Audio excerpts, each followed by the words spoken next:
Premièrement, parce que ça permet en fait d'acquérir des compétences en informatique et en programmation assez avancées. Deuxièmement, parce que ça met en avant le fonctionnement de l'intelligence artificielle.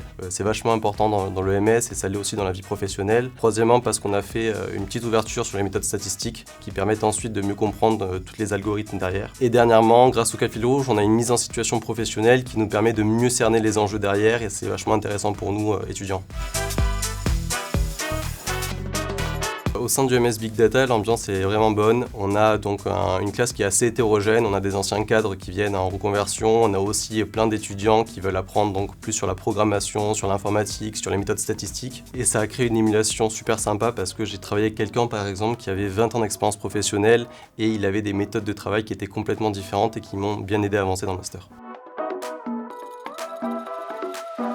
J'étais en alternance à la Société Générale, je travaillais sur les marchés émergents, j'étais assistant trader et j'étais sur un rythme 3 semaines, 1 semaine. Ça me permettait pendant les 3 semaines d'alternance de mettre en application tout ce que j'avais appris en cours. En résumé, je recevais un salaire, j'ai réussi à financer mes études via la Société Générale et grâce à ça, j'ai trouvé mon dernier job.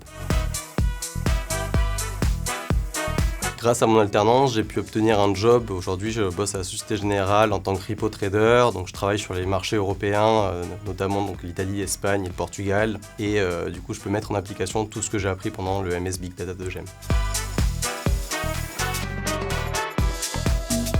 La première chose que j'ai apprise au sein du MS Big Data, c'est d'abord la gestion des bases de données, ensuite la mise en place d'algorithmes et enfin la représentation statistique de ces données. La deuxième chose que j'ai apprise, c'est aussi l'écosystème Big Data, les possibles, les impossibles. Il y a un aspect économique, il y a un aspect éthique, il y a un aspect écologique et il faut prendre tout ça en compte. Et dernièrement, le MS a mis un point d'honneur à ce que l'on arrête d'utiliser les algorithmes en black box. Le but, c'est de comprendre ce qu'on fait, de pouvoir comprendre l'algorithme et aussi de pouvoir mieux l'utiliser dans notre futur job.